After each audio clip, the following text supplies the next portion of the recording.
Soviets get a lot of AA options on the table. We're used to seeing shilkers or gaskins, but today we're going to take a quick look at an underutilised option. NATO used the reporting name SA-13 Gopher for the 9K-35 Strela-10 AA missile system.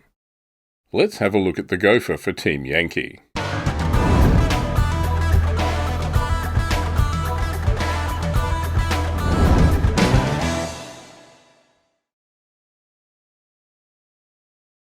This is the SA-13 Gopher SAM Platoon box set for Soviet forces in Team Yankee.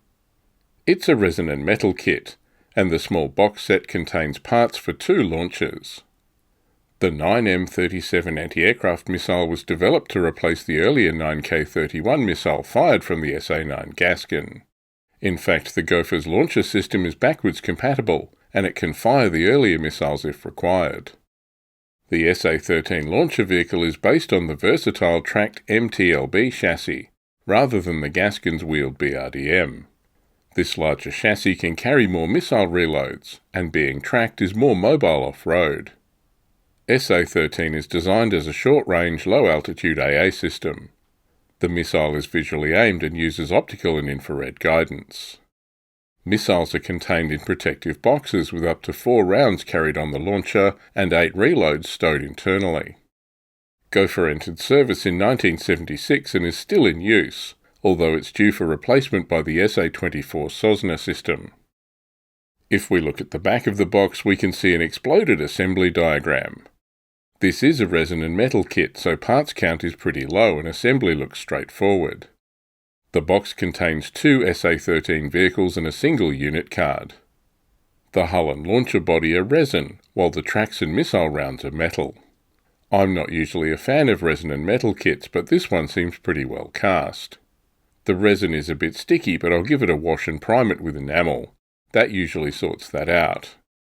The tracks need some minor trimming, particularly around the locating pieces that fit into spaces in the resin hull. This helps with positioning and is a nice touch. The launcher body here is a resin piece. It has a small radar dish with the optical sights moulded around the base.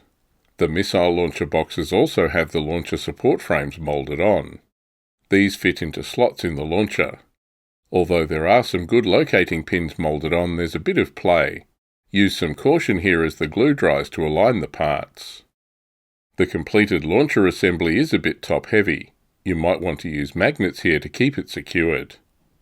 Here's the finished product. As I said, I'm not usually a fan of resin and metal kits, but this one required minimal cleanup and went together without any major issues. That's a far cry from the exercise in frustration that is assembling Battlefront's tracked rapier kit, so that's a big thumbs up for the Gopher from me. Here's the card for the SA-13. I'm not going to cover all of it. Gopher is a typical Soviet unit with poor skill but okay remount and morale. It's hit on 3+ and has okay speeds and a 3+ cross. The missile has a long range, 56 inches or 140 centimetres.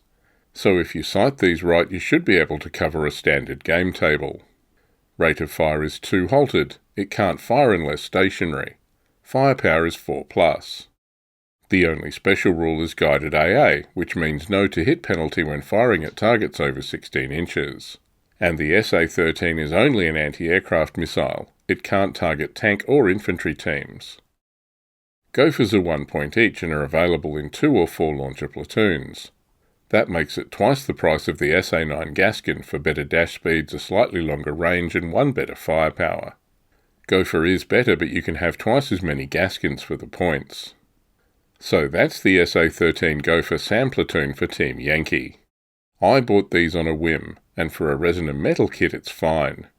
It goes together well with a minimum of fettling and cleanup.